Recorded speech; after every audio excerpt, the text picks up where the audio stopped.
Civilizations have fallen, empires have crumbled, yet one story refuses to die. The story of a tower so great, so defiant, that it dared to touch the heavens. We call it the Tower of Babel. To most, it's just a biblical tale, a myth about pride and punishment.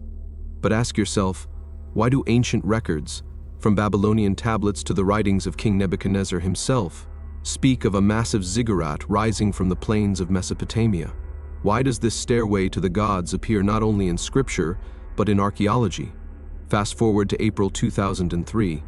As American tanks rolled through Iraq, reports surfaced that troops weren't just seizing oil fields, they were guarding Babylon, a city of ruins.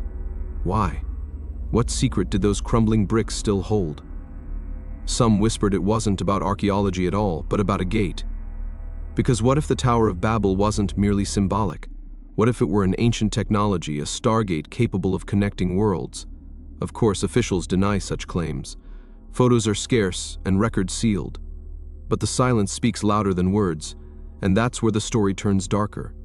From suppressed discoveries to artifacts vanishing into military vaults, to patterns that span cultures and continents, we will peel back the layers of history's most forbidden secret. The Tower of Babel. Was it more than myth? Was it an ancient Stargate Part 1? The myth that refused to die. Ancient sources. The story begins in Genesis. Humanity, united under one language, gathers on the plains of Shinar, ancient Mesopotamia. Their goal was to build a tower that would reach the heavens. But the story takes a darker turn. God descends, scatters their language, and the tower is left unfinished. To many, it's a simple tale of pride and punishment. But ask yourself, why does this myth, of all myths, echo across so many cultures? Because in Mesopotamia, the land of kings and scribes, towers to the heavens weren't just stories. They were real. The ziggurats, massive step pyramids of mud brick, stood as stairways between earth and sky. In Sumerian myths, the gods themselves were said to descend these stairways, moving between worlds. And it doesn't stop there. From the Mayan temples of Central America to the Egyptian pyramids to sacred mountains in Asia, the pattern repeats. Monument after monument, all shaped as ladders, all reaching upward. Ask yourself, why did civilizations, separated by oceans and centuries, imagine the same thing? A pathway, a link, and a ladder between worlds. Some call it a coincidence. Others see a pattern, and patterns, when they refuse to die, usually point to something deeper.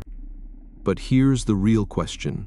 Could these myths have been rooted in something physical, something more than allegory? Part 2. The historical Tower Babylon and Nebuchadnezzar. Step away from myth for a moment, and you arrive at history. The real Tower of Babel wasn't just a parable. It had a name, Itemenanki. In the language of Babylon, that meant house, of the foundation of heaven and earth. Archaeologists identify it as the Great Ziggurat of Babylon, a colossal staircase of mud brick rising hundreds of feet into the sky. Ancient travelers wrote of its size, claiming it dwarfed everything around it. And its most famous patron? King Nebuchadnezzar II, ruler of Babylon in the 6th century BC. On surviving inscriptions, Nebuchadnezzar boasts of restoring the tower. He describes it not as a mere monument, but as a stairway to the gods. His words are etched into tablets, fragments preserved today in museums like the British Museum in London. Scholars can read them, they're real. But here's the puzzle. If this was just a tower, a stack of bricks and steps, why did kings write about it like a portal? Why describe it as the very bridge between heaven and earth? The ruins of Babylon tell a fragmented story. Centuries of conquest, weather, and time have erased much of Itemenanki. We are left with broken foundations, scattered bricks, and inscriptions that hint at something greater. Ask yourself, if it was only a pile of mud bricks, why did conquerors from Alexander the Great to modern armies covet this site? Why did it keep drawing the gaze of kings, emperors, and generals across millennia? And more importantly, why does it still draw attention today?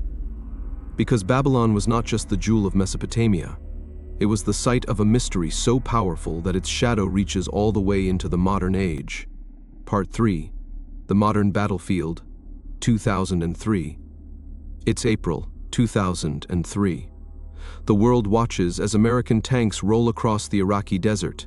The mission, officially, was to topple Saddam Hussein and secure oil fields. But buried in the chaos was another, stranger headline. Reports surfaced that US troops weren't just moving on Baghdad, they were surrounding Babylon. Yes, Babylon. The ancient city, cradle of kings, the very ground where the Tower of Babel once stood. According to BBC interviews and scattered military records, coalition forces established a base directly on the ruins. Soldiers guarded the site with barbed wire, checkpoints, and heavy armor. Ask yourself, why guard a pile of mud brick ruins with tanks? Why turn one of the world's oldest archaeological treasures into a militarized zone? Officials said it was for protection, to prevent looting. But here's the problem. While Babylon was locked down, Iraq's National Museum in Baghdad was ransacked. Thousands of priceless Mesopotamian artifacts vanished, many never recovered. And then, the silence. Few photos, fewer reports, access restricted. Even years later, UNESCO officials described the damage at Babylon as heartbreaking, but details remained vague. What was so sensitive at that site that soldiers needed to keep cameras and journalists away? Some say it was nothing more than reckless military planning, but others whisper of something else. Radar scans, unearthed chambers, discoveries too dangerous or too powerful to release to the public. The Tower of Babel, they claim, wasn't just a myth. And in 2003, someone may have tried to wake it up. What were they trying to hide? Part 4. Alleged discoveries. The Stargate theory emerges. Not long after US forces locked down Babylon, rumors began to spread. Archaeologists who had worked in Iraq before the invasion whispered that ground-penetrating radar had revealed something beneath the ruins, structures, chambers, even passages, buried for millennia. Eyewitnesses claimed that artifacts vanished from the site. Crates are loaded into military convoys. Items never cataloged, never displayed. Museum staff in Baghdad, speaking off record, described special lists of objects removed before they could be logged. And when researchers filed Freedom of Information Act requests, the replies were telling heavily redacted pages, black bars where answers should have been. Silence in ink. Ask yourself, was this just the fog of war? Or was it the deliberate removal of something the public was never meant to see? Because here's where the story cuts deeper. Scholars of Babylon note that the tower was described not only as a stairway to the gods, but as a place where the divine could descend. What if the tower wasn't about reaching heaven, but about bringing heaven here? The idea sounds impossible, yet military whistleblowers hinted at technologies buried in Iraq. Conspiracy researchers claim the destruction of Iraq's cultural heritage, looted museums, and shattered ruins wasn't carelessness. It was covered, away, to erase the past while extracting its most dangerous secrets. If that's true, the Tower of Babel was never just a monument. It was a machine, a gateway, a Stargate. And ask if, in our modern age, who would want control of such a device?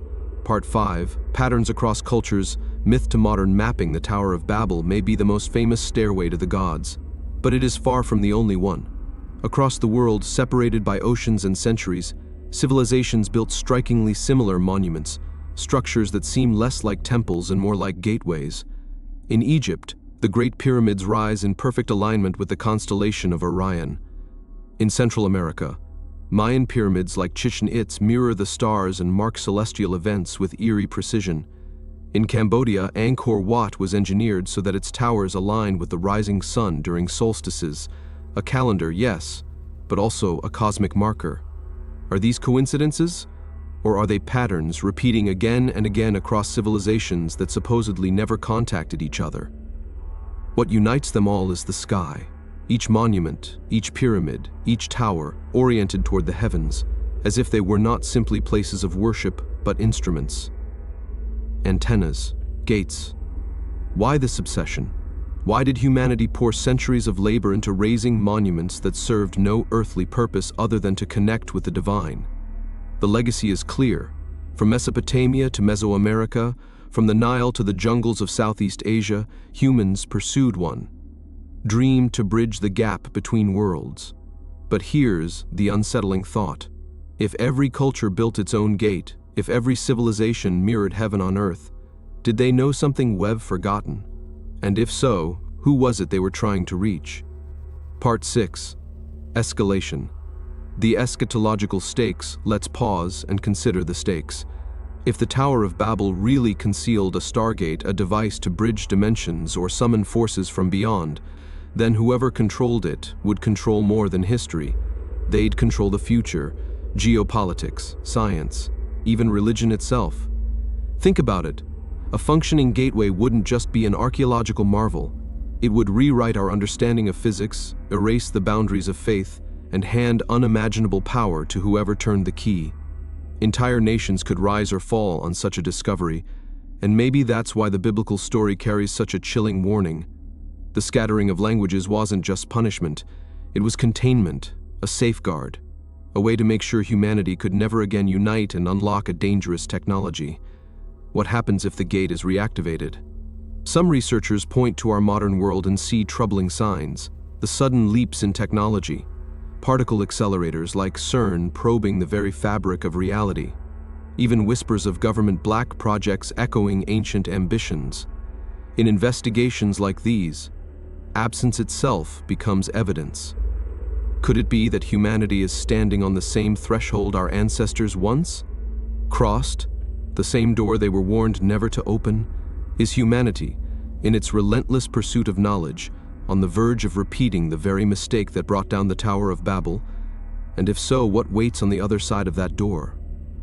Conclusion: throughout this journey, we've traced myths, ruins, and whispers across time, and one truth keeps rising to the surface: stories endure because they carry fragments of history. Myths aren't empty tales, they're coded warnings, passed down so that future generations might remember what was once forgotten. Think about the Tower of Babel.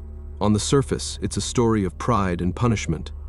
But looked at through another lens, it becomes something more: a monument of human ambition and a marker of divine restraint. Maybe it wasn't destroyed because it failed, but because it worked. Ask yourself, what price would humanity pay to walk through such a gate today? Power beyond nations? Knowledge beyond science? Or consequences too vast to control? So I'll leave you with this: the files are sealed, the ruins are guarded, and the story remains unfinished. But one day someone will open the gate. Until then, the question isn't if it exists. The question is, are we ready for what happens when it does?